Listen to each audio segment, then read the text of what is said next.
يا صباح الخير على كل اللي بيتابعني واللي مش بيتابعني وما يعرفنيش. انا لونا، تابعوني على قناتي واعملوا اشتراك للقناه وفعلوا الجرس علشان يوصلكوا كل فيديو جديد بنزله.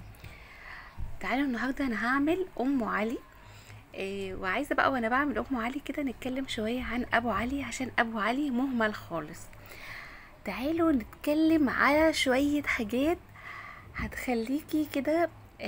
لو الراجل ده مكبر دماغه خالص وسايبك بقى وهملك، عايزه اقولك هترجعيه تاني زي الاول، كانكوا في ايام، مش ايام بقى اول جواز، لا ايام الخطوبه. شويه حاجات بسيطه بس تاخدي بالك منها هتخلي العلاقه ما بينكوا حاجه تانية خالص. يلا بينا. بصي بقى يا ست البنات، اول حاجه واهمها هي الثقة، وحطي تحت الثقة مليون خط. خليكي واثقة في نفسك، خلي كده يبقى عندك هدوء جواكي، تبقي قاعدة كده ما تكتريش كلام، ما تفضليش انت اللي تفتحي كلام وهو مثلا ساكت وانت عايزاه يتكلم. لا، ما تفضليش انت بقى اللي تفضلي تتكلمي كده وتقولي اي حاجة عمالة على بطال ملهاش اي لازمة علشان بس تحاولي تلفتي انتباهه. ده غلط، بالعكس هو هيزيد اكتر ومش هيلتفت خالص ليكي اصلا ولا هيبص. فانتي اهم حاجه خلي عندك هدوء، ثقه في نفسك.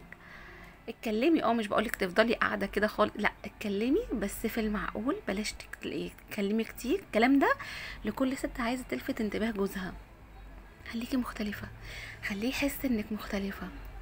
انت عارفه كام يوم بس كده هتلاقيه بقى مختلف خالص. هو اللي بيحاول بقى يلفت انتباهك مش انتي، الآية هتتعكس خالص.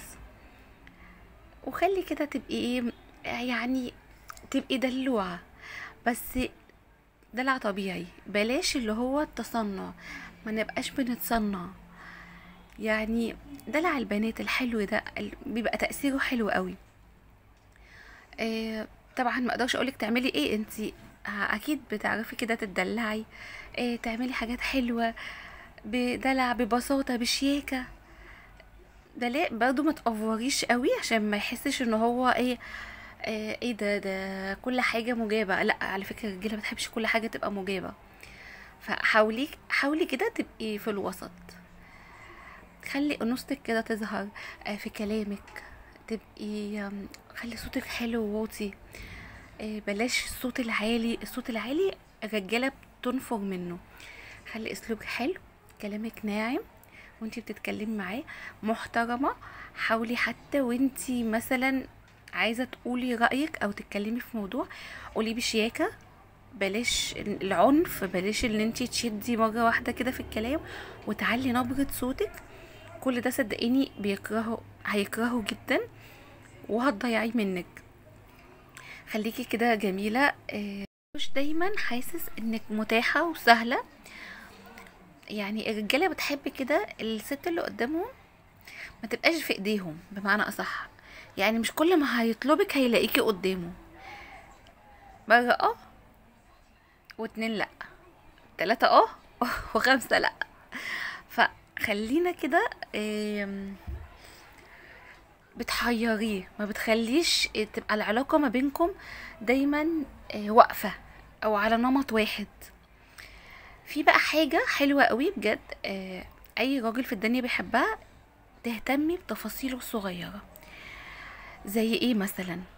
يعني في مثلا هو بيتكلم معاكي في موضوع، حاولي تاخدي بالك من اي حاجة بيعملها، اي حاجة بيعملها كده. مثلا ايه طريقته في الكلام، حكالك على موقف هو مثلا اتصرف فيه تصرف حلو.